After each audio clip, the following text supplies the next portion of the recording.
Alan, Mark said that was the first time this season that, even though you've lost games before, you weren't quite at the races today. Would you agree with that? Absolutely, yeah. Very disappointing. I thought from the Morecambe game where we've played well and didn't get a result, that we might have learned a lesson in that if you're not playing well, just see it out, get a result, remain unbeaten and move on, But if we can take that out of today, it might be a tiny positive out of the day, Yeah, they always say that good teams can not be at their best, still grind out a result, and that's probably something you've got to learn to do, isn't it? Absolutely. As a group, and I think the boys know that, as a group, that we need to do that, and you just realise, look, it's not happening.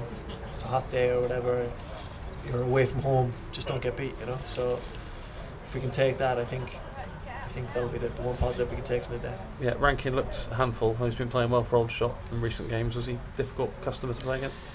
Yeah, he's a big boy, he's a big target man, so it's no surprise when he's going to win a couple of headers. I felt he did okay against him. He's had no clear opportunities to score. They've had a couple of shots from distance, which you'd expect. It's just one set piece we just switched off. It's League 2 football, you've got to defend your set pieces. Yeah, don't want to individually point anyone out for it.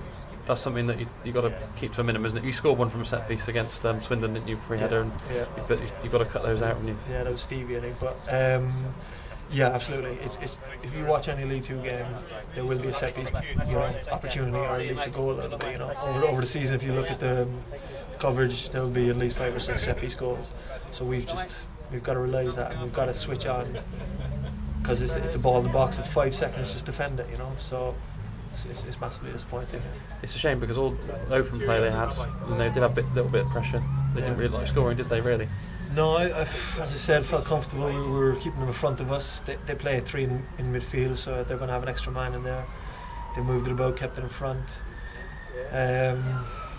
Danny's done well, Keith's done well. Me and Stevie were okay, and then just one bit of bad defending on the set piece, and then we're behind and we're trying to chase a game and that we're not really in at the time, Yeah, I haven't spoken to you since the recent run which you've been on. I mean, is it some good stuff to watch in all those 3 wins? You've got, if you can play that every week, you won't have any problems, will you? Yeah, absolutely. As I said, it's about, we've got 8 goals in the last 3 games, so when we're good, we're really good, but when we're not so good, we've got to realise that we'll just stick it out and get a result. I think that's the key, and if we take that out of today, I think that'll be the one positive we can take. Yeah, because Cheltenham last season started well, played some lovely football, but they were accused of not being able to dig out the results, and the manager specifically tries to bring in players who he thinks can help do that this season. So it's all about sort of rolling your sleeves up, isn't it, now on days like this? Yeah, to be honest, I'm not getting annoyed, but I think comparing this group to the group that was here last year is kind of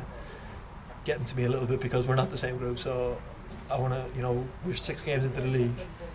I want to see just a realisation from the group that we need to just stay undefeated, move through games, get results that this group can get, because I know this group is good and this group can get results. So we'll just, as I said, if we can just take that from today, that'll be the one good thing. Yeah. Right.